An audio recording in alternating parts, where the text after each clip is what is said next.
When it comes to fishing, for me personally, not as a minister, but as a person, as the one who, you know, I do feel that when it comes to fishing, why do they call it that is gambling? For me, I don't see it's a gambling, but because this is something which people like to, it's like a kind of hobby.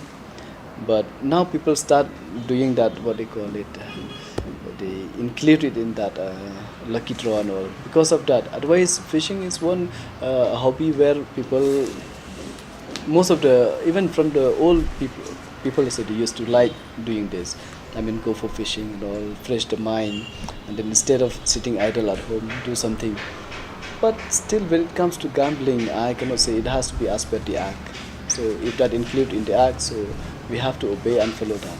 When there is a lucky draw, and when there is, I think it has to be, the state has to look that they should contribute to the revenue generation for the state. So for this, I feel that the concerned DC of that district has to look into it, so that include it, then at least maybe we can generate revenue from that too.